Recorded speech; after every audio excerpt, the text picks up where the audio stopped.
दोस्तों, आप सभी लोग जानते हैं कि 11 सितंबर 2024 बुधवार को पड़ रही है भाद्रपद मास अष्टमी तिथि, जो बहुत ही खास है।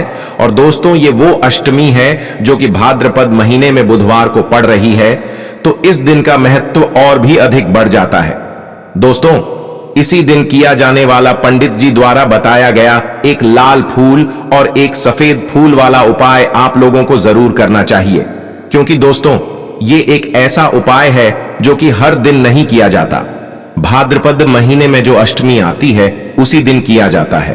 अगर आप लोगों ने इस उपाय को नहीं किया है या किसी कारणवश नहीं कर पाए हो, तो इस बुधवार अष्टमी के दिन इस उपाय से मत चूकना। दोस्तों देखिए, ये दिन इतना खास होता है, इतना महत्वपूर्ण होता है। देखा गया है कभी कभी बड़े बड़े पूजा पाठ अनुष्ठान से जो मनोकामना पूर्ण नहीं होती है, वह बुधवार अष्टमी के दिन एक छोटे से उपाय करने से ही आपकी मनोकामना पूर्ण हो जाती है। और बहुत सारे लोगों ने इस उपाय को किया भी है और उनको इस उपाय को करने का फल भी जरूर मिला है।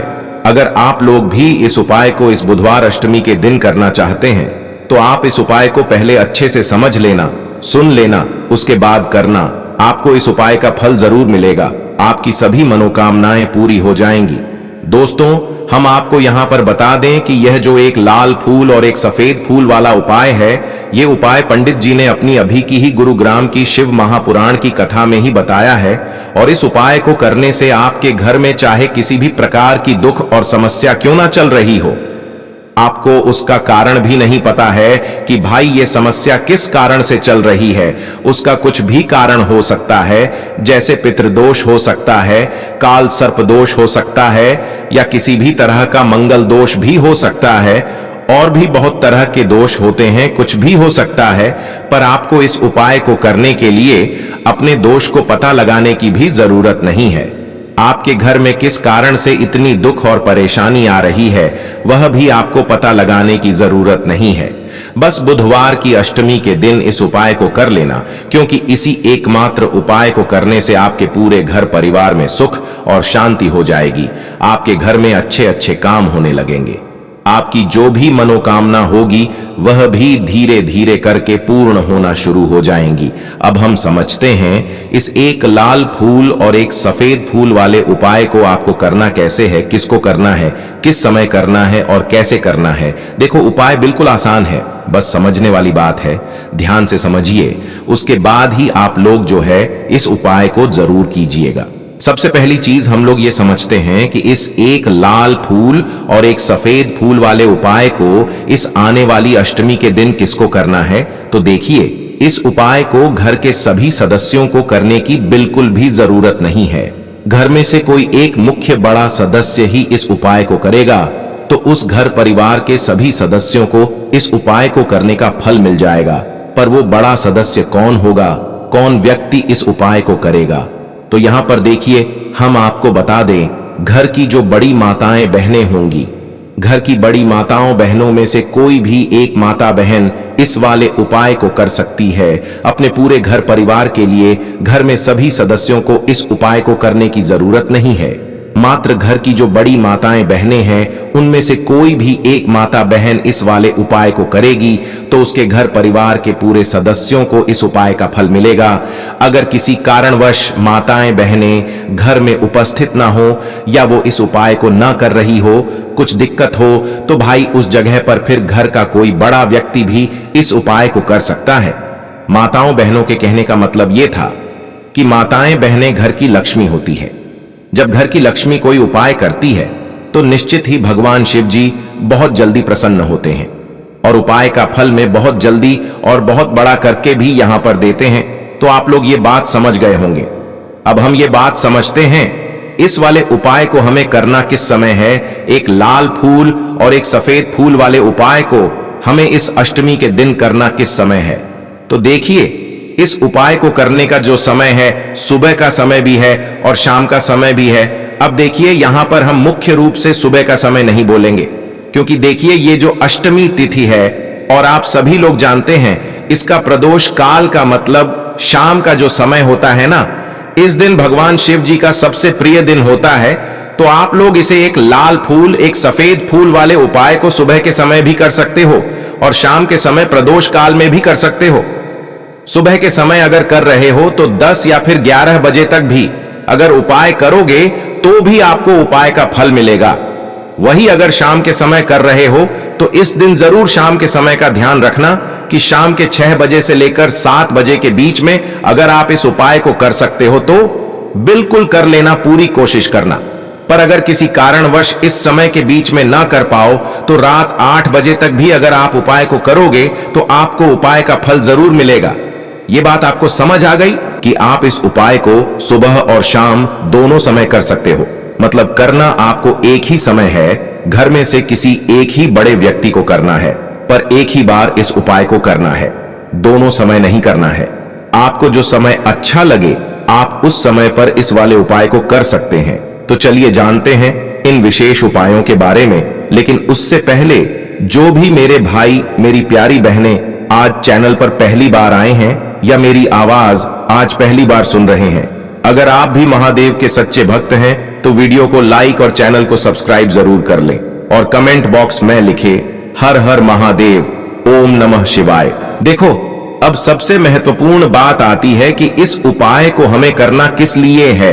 जैसा कि हमने अभी आपसे बोला कि इस उपाय को करने के बाद आपके जीवन में बहुत सारी खुशियां आएंगी, आपकी मनोकामनाएं पूर्ण होंगी, आपकी धन की समस्या दूर होगी, आपकी पैसों की समस्या दूर होगी। अब देखिए, अगर आप लोग सोच रहे हो कि भाई हमें अपना घर बनाना है पर घर बनाने के लिए पैसा नहीं है, हमें गाड़ी लेना है पर गाड़ी लेने के लिए पैसा नहीं है, हमें जमीन लेना है पर जमीन लेने के लिए पैसों की कमी पड़ी डीडीएच रही है। अगर ऐसी ही दिक्कत, परेशानी या किसी भी तरह की धन से जुड़ी हुई समस्या या पैसों से जुड़ी हुई समस्या अगर आपके जीवन में चल रही है तो यह उपाय निश्चित ही आपके जीवन में बहुत सारे फल लाकर दे सकता है। इसीलिए अगर आपके घर में बहुत ज्यादा दिक्कत, समस्या, परेशानी चल रही है, धन से जुड़ी हुई, पैसों से जुड़ी हुई, धन की बहुत ज्यादा कमी आ रही है, पैसों की बिल्कुल आवक नहीं हो रही है, तो भाई आप लोगों को इस वाले उपाय को जरूर करना चाहिए। घर में से किसी एक भी बड़े व्यक्ति को। अब इस उपाय में करना क्या है, वो सबसे पहले हम लोग जान लेते हैं उपाय की सामग्री। हम लोग सबसे पहले जानते हैं कि इस उपाय में किस किस चीज की आवश्यकता पड़ेगी। तो देखिए, उपाय का नाम तो एक लाल फूल और एक सफेद फूल वाला उपाय है, पर इस उपाय में कुल मिलाकर 4 सामग्री हमें लगने वाली है, जो कि पंडित जी ने खुद सीहोर वाली कथा में बताया है।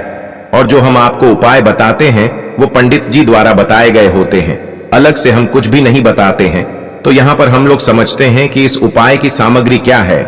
तो देखो, उपाय की जो सामग्री है वो 4 सामग्री है, जिसमें से सबसे पहली सामग्री है एक बेलपत्र। देखो, बेलपत्र क्या होती है? बेलपत्र जो शिव की शिवलिंग पर चढ़ती है। दूसरी चीज है एक शमी पत्र, शमी पत्र, वो जो शिवलिंग पर ही चढ़ता है। तीसरी चीज है दोस्तों एक लाल फूल, जो उपाय का नाम है। तो एक यहां पर आपको लाल फूल लेना है। अब ये लाल फूल कौन सा लेना है? देखो, शिवलिंग के ऊपर जो लाल फूल चढ़ता हो उनमें से कोई भी एक लाल फूल पसंद कर लेना और वो कहीं से तोड़कर या कहीं से खरीद कर लेकर आना और उस लाल फूल को उपाय में प्रयोग कर लेना। उसके बाद में एक सफेद फूल का विशेष रूप से ध्यान रखना।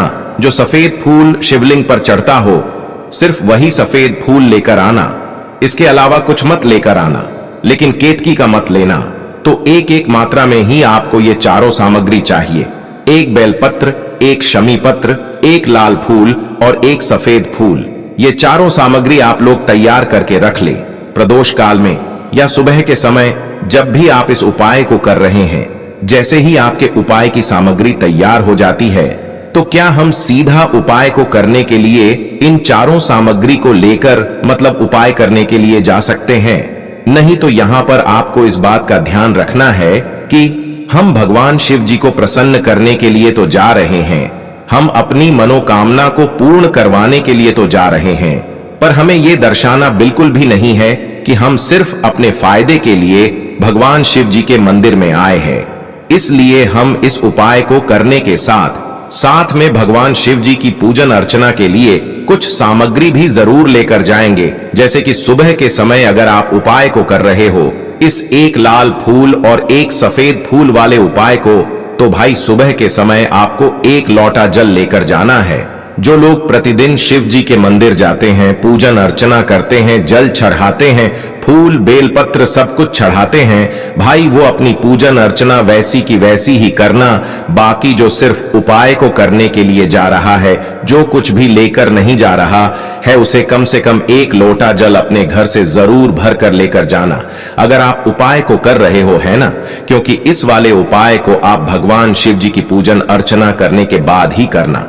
वहीं अगर बात करें शाम के समय की, अगर कोई व्यक्ति शाम के समय प्रदोष काल में इस वाले उपाय को कर रहा है, तो भाई आपको मात्र 1 घी का दीपक तैयार करना है। ये बात हम हमेशा बोलते हैं, शाम के समय प्रदोष काल में कोई कर रहे हो ना, तो दीपक का विशेष महत्व होता है। अष्टमी के दिन का प्रदोष काल में जो भी व्यक्ति दीपक जलाता है ना भगवान शिव जी के मंदिर में, भाई उसके जीवन से सारी दुख और परेशानियां भी दूर होती हैं। तो भाई इस दिन दीपक का विशेष रूप से ध्यान रखना आप लोग। अगर आप इस उपाय को शाम के समय प्रदोष काल में कर रहे हो, है ना, ये जो दीपक आप लोग लोगे, ये आटे का लोगे।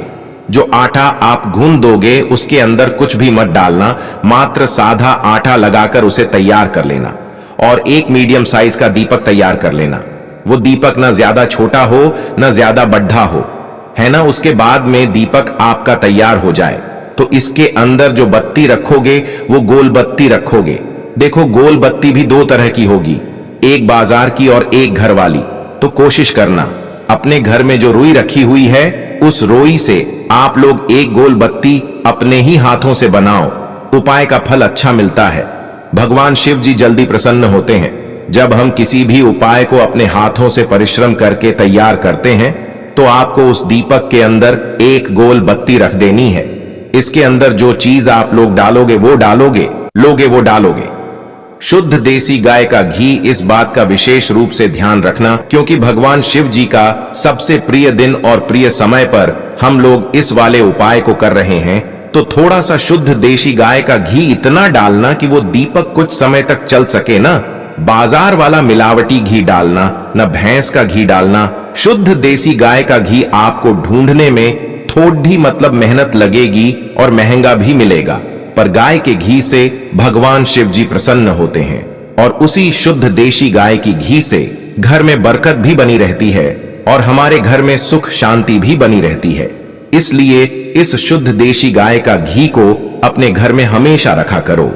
वो भगवान शिव जी के कार्यों में भी उपयोग में आता है और उपायों में भी हम लोग प्रयोग कर सकते हैं। तो यहां पर आपकी सारी तैयारियां हो चुकी हैं। उपाय को करते समय शुद्धता का विशेष रूप से ध्यान रखिएगा। सुबह कर रहे हो तो भाई सुबह तो आपको स्नान करना ही करना है। बाकी शाम को कर रहे हो तो शाम को मात्र हाथ मुंह धोकर भी आप लोग इस वाले उपाय को कर सकते हो। कोई दिक्कत वाली बात नहीं है भाई।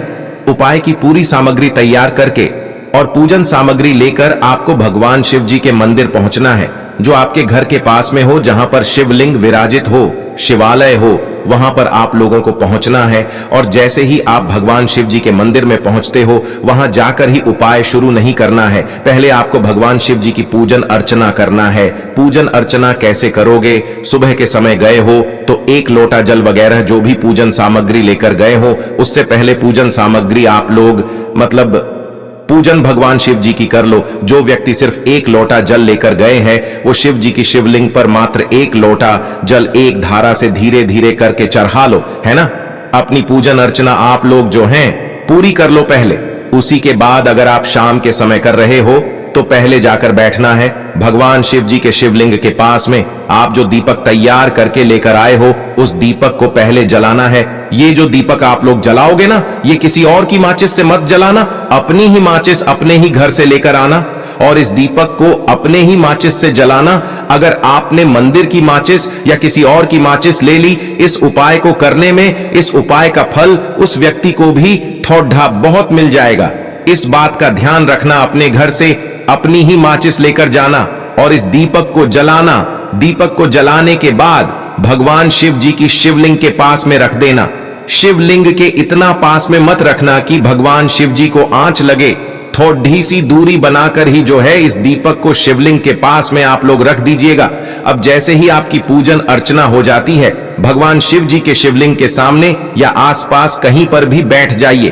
उपाय को करने के लिए। और उपाय को करने से पहले आप लोग अपनी वह चारों पूजन सामग्री निकाल लीजिए। उपाय की जो सामग्री है वो निकाल लीजिए और भगवान शिव जी के शिवलिंग के ऊपर एक माता अशोक सुंदरी जी का स्थान देख लीजिए। माता अशोक सुंदर जी का जो स्थान होता है वो जलाधारी के ऊपर होता है, जलाधारी के बिल्कुल बीचों बीच में होता है। आप लोगों ने देखा भी होगा शिवलिंग की जलाधारी होती है। जलाधारी के बिल्कुल बीचों बीच का जो स्थान होगा वो माता अशोक सुंदर जी का स्थान होगा, क्योंकि यहीं पर हमें ये जो है उपाय को करना है। सबसे पहली चीज, अब हम उपाय को करना शुरू करते हैं। आप सबसे पहले अपनी एक बेलपत्र उठा लो। एक बेलपत्र को आपको माता अशोक सुंदरी जी वाले स्थान पर सबसे पहले समर्पित करना है। बेलपत्र की डंडी का मुख होगा जलाधारी की तरफ, जहां से जल बहता है और नीचे गिरता है, और बीच वाली बड्डी पत्ती का मुख मतलब शिवलिंग की तरफ होगा। इस तरीके से आपको इस बेलपत्र को माता अशोक सुंदरी जी वाले स्थान पर समर्पित कर देना है। उसके बाद में अपनी एक शमी पत्र उठा लो जो आप उपाय के लिए लेकर आए हुए हो। शमी पत्र को उठाकर शमी पत्र की भी जो डंडी का भाग होगा वो जलाधारी की तरफ करके, जहां से जल बहता है नीचे गिरता है उस तरफ करके, और पत्ती वाला भाग शिवलिंग की तरफ करके इस शमी पत्र को भी उस बेल पत्र के ऊपर आपको समर्पित कर देना है। समर्पित करने के बाद अब आप ले लो अपना एक लाल फूल जो आप उपाय को करने के लिए लेकर आए हुए हो। इस लाल फूल का जो खिला हुआ भाग होगा, चाहे वो गुलाब का फूल हो, चाहे कोई सा फूल जो शिवलिंग पर चढ़ता हो, भाई उस फूल का जो खिला हुआ भाग होगा वो शिवलिंग की तरफ होगा। बाकी जो पीछे का भाग होगा फूल का वो जलाधारी की तरफ, जहां से जल बहता है नीचे गिरता है उस तरफ होगा। और आखिरी में आपका जो एक सफेद फूल बचा हुआ है, इस सफेद फूल को भी आपको लेना है, और सफेद फूल का जो खिला हुआ भाग होगा वो शिवलिंग की तरफ होगा, जहां पर शिवलिंग रखा हुआ है उस तरफ होगा, और डंडी का भाग जलाधारी के पीछे की तरफ हो जाएगा। मतलब जो जहां से जल बहता है और नीचे गिरता है। जब आप लोग एक बेलपत्र, एक शमी पत्र और एक लाल फूल, एक सफेद फूल चढ़ा रहे हो, तो उस समय आप लोगों को कांता भगवान या कांता चक्र का नाम लेते हुए ही जो है इस उपाय को करना है, और भगवान शिव जी और नारायण जी का स्मरण करते हुए ही इस उपाय को आपको करना है। तो जब भी आप एक बेल पत्र, एक शमी पत्र, एक लाल फूल और एक कमी हो रही है, जो भी दुख और समस्या परेशानी चल रही हो, आपको अपनी वह दुख और परेशानी जो है भगवान शिव जी से उपाय को पूरा करने के बाद वहीं पर पास में बैठकर बोल देना है। हाथ जोड़ के आंखें बंद करके अपनी परेशानी और श्री शिवाय नमस्तुभ्यम का जाप करना है।